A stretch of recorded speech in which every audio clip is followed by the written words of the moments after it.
Good morning. It's Tuesday, May 13th. We're in Senate Agriculture. We have the distinct honor of having two members of Health and Welfare in here, the chair and then also Senator Martine Goulet, who is the sponsor of H401.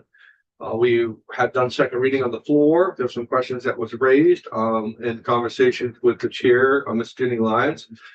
She'd said that maybe she could come in and we could talk about a couple of amendments that would come through. And our intent as far as on this committee is not to hold this bill up in any way, shape, or form. We do not want to take away the good work that the committee's done. And there was a lot of questions on the floor about the bill, and maybe a couple of these amendments will clear them up. And because it talked a lot about agriculture, we're very happy to try to resolve this in our room. And the floor is whoever would like to lead off. So I'm going to start and then turn it over to Senator Goulet. Senator Ginny Lyons, for the record. And just to let you know, this is really about food, whether it's grown, whether you grow it yourself and prepare it in your kitchen, or whether you go down to the store and buy it, or whether you go to the farmer's market. So, I mean, I pickle and I can, and I put a lot of food aside for the winter, but I don't always grow it myself. And so this is similar. So this is about how to make sure and be certain that food that is pickled or jarred or baked has maintained some public health standard within the cottage food product area. So we always associate in our state cottage food products with farms, and we sell them at farm stands, and that's true. And Senator Goulet can give you the details, but any food that you grow and you sell, if you sell squash or tomatoes, whatever, you can sell as much as you want. You can sell $100,000 worth, and it's not under this. But if you start to bake something with strawberries or whatever, then it does fall under this. You can just jar your pickled asparagus, which is one of the things that we like to do at home, or other things like that, then you are covered here. But you don't have to do any licensure up to $30,000. That's a really good thing. We're raising that limit from $10,000 to $30,000. And everything else is pretty much the same. The expansion here is for expanding to allow for vegetables, canned vegetables and pickled vegetables to be included here. So that's kind of the oversight. What did I oversight? No, I think Senator Lyons just summed it up really nicely. I mean, the two big, Tell us who you yeah, the two big pieces. Tell us who you are. Oh, sorry.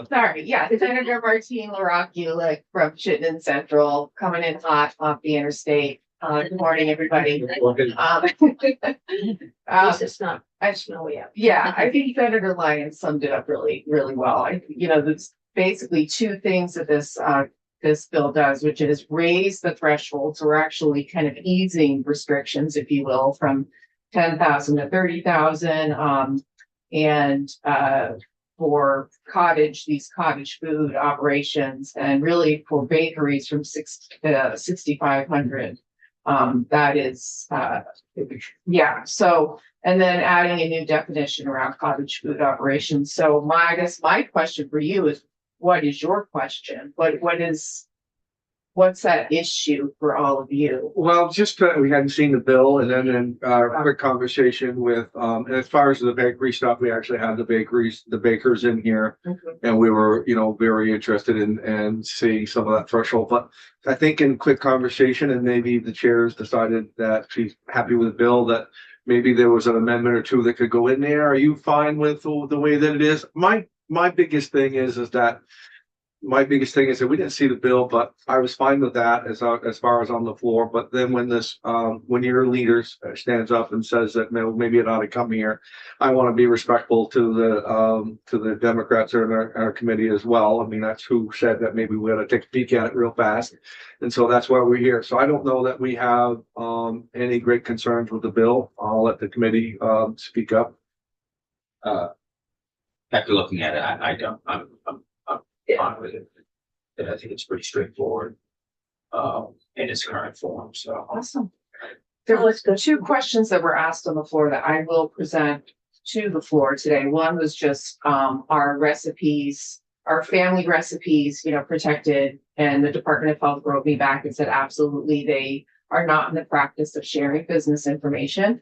And the other one was if you are a farm and you grow raw vegetables, and then you happen to can or pickle some of them, do the raw vegetable sales count toward the $30,000? And the answer to that is no. I also heard from the health department on that. So those are And separate. what do we do with the bakers as far as, because they were kind of stuck at a threshold, and we had a baker that was in here that wanted to raise that up some. And did we raise them what they could raise up before they had to buy an additional permit or anything like that? The current law for bakeries, and I'll read it to you, language in section 4358 states that the chapter does not apply to home operated bakeries earning $6,500 dollars a year or less. So if you're under $6,500 a year or less, if you're under that threshold, then you do not need a license you don't need to pay licensure fees. I don't believe we contemplated changing that. But I could look at Katie. Yeah. May I speak? Katie, Yeah, Reclaim, please. the Yeah, legislative please. council. So most of the bakery products are now going to be captured under the new definition of cottage food products, which has a threshold of $30,000. Okay. So the impact of that is that most bakers are going to fall under the $30,000 category, with exceptions. The health department gave me examples like quiche, things that have a dairy product in it may not be captured under the definition of cottage food product. Because I think that probably would have been the only amendment that I would have talked about, is raising that threshold up, and it sounds like it's been addressed in the bill. Yeah, if I may, the cottage food product that we added, the definition, some of the, and I think I read the list on the floor, but non-potentially hazardous baked goods, candies, granolas, so those are all, if you think of those as bakery items, then they're covered in cottage food. Yep. So with the House bill, from what I understand, did not originally have pickles in it. Pickle product or that M is It just raised came it out to of 30,000. Yeah.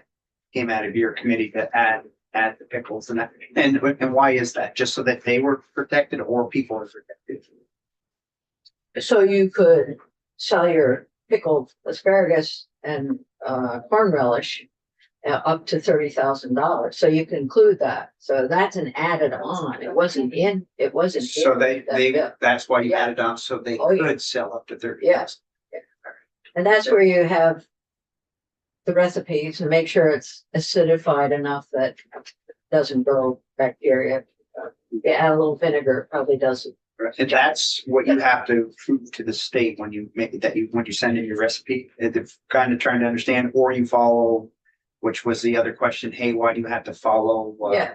the Follow the recipes that are there, or you use your tried and true recipes, and test the pH or the water content. It's not really difficult. I mean, Department of Health is here if you want to ask them that question. Yeah. Yeah, so you good? I was gonna say, as a pickle maker, Yeah. and I'm just using the family recipe, not what will I have to do to satisfy the state's requirements? Yeah, so if your pickle recipe is not a standardized recipe that's been validated to be food safe, from a resource that we provide, you can have it reviewed by a process authority, which are some of these our academic partners or consultants in Vermont that can help confirm for you that the pH and the water activity is appropriate for safe canning. And that's a standard model that exists nationally. We're not the only, we're just kind of applying the existing food safety framework that's used for licensees, and in other states, New Hampshire requires this to these folks too. So let me ask this question. So if you wanted to go up to $30,000, then you would validate that recipe. If you want to stay at $10,000, you wouldn't have to do anything. Potentially, Yeah, so that exemption is Just- still there. it allows for that expansion up to $30,000. So current law is 10,000. How did you arrive at 30? And does that capture the great majority of people that are in the cottage industry participating, or? So I mean, I would just start by saying this is a House bill, right? So it came to us from the House. And I was actually not the sponsor of the bill. I just happened Well, I to apologize. introduce it. You That's okay. reported on the bill. Yeah, I reported, yeah. So that would be a question, I think, for the folks who sponsored the bill on the House side. We They wanted to stuck with the just- 30,000. Yeah. They wanted to expand, I mean, this came to us from farmers, right? The House farmer- side. the House side who are I think both of them are involved in agriculture or in some way. They really wanted to expand this so that it's easier. And so that was the sort of spirit of the bill. Okay. Yeah. And no idea from them as to how many people would fall into this 30,000 or less? No clue. Okay. Yeah. I'm fine with it. Yeah, one of the concerns they had was being able to make enough money to expand their kitchen and make it a little more modernize the kitchen a little bit, maybe outside in another building. And that's all taken care of here Okay. and do that. I'm fine with it. Oh, good. You would have thought. they would- Any other folks in the room have comment? Yeah, so can I make one more comment? course you I can. know what you're gonna say, so we should have come to ag, but No, no, really, no, no, oh, no. okay. I'm surprised that they didn't make it at least up to medium income. Oh, I. You know, I don't, that say, hey, I want to do this and make a living. Why they didn't say That will be the Vermont's next medium. step. Bump it up. Well, there are steps in here that allow for that to happen. So you just have to have a different, have different license. Sure. And So we have our on staff attorney, Senator Plunkett. I think is not feeling well. It might be on. Senator Plunkett, anything are you good? Have you gone through anything? You got any questions? I'm good with it. I've gone through it. I did reach out to Representative Cooper about why it's 30,000, and I'm getting 3 dots, so he's texting me right now. We'll see if I get an answer. we never asked that question. We should have asked that question. It was just curious. Yeah, me too. I mean, prices keep going up for everything, so what was 10,000 Mhm. 10 years ago might be 15 now. And Yeah, who Is knows? 30 enough? That's all I was sort of Yeah. driving at, but I'm fine. Okay, everybody good? Senator Plunkett, you're good? I'm good. Everybody in the room good? Thank you very much. for Thank coming you in. for Appreciate it having very us much. in. This has been fun. Well, had that. Appreciate you covering it. And, Thank you. usually we have donuts and coffee, but I apologize, we had another meeting before that, so we'll get you next time. All right, thank you. Thank you for coming in. All right. Appreciate it very We'll much. see you later. So, Are we up? We will. we're not up yet. That's the explanation, by the way, on the other issue. I just wanted to ask Rob something. Johnny, Yeah, go ahead if you want to ask, if we're still on. oh, Rob, could you text me with the answer for the 30,000? Oh, if we're still on, I can answer right now. Yeah, go ahead. So apparently the bill had been introduced in previous years with $50,000 being the language that was 50 or introduced. 15? 550 in previous years. And essentially that seemed way too big of a jump from 10 to 50. So it was a compromise to go to 30. Wonderful, thank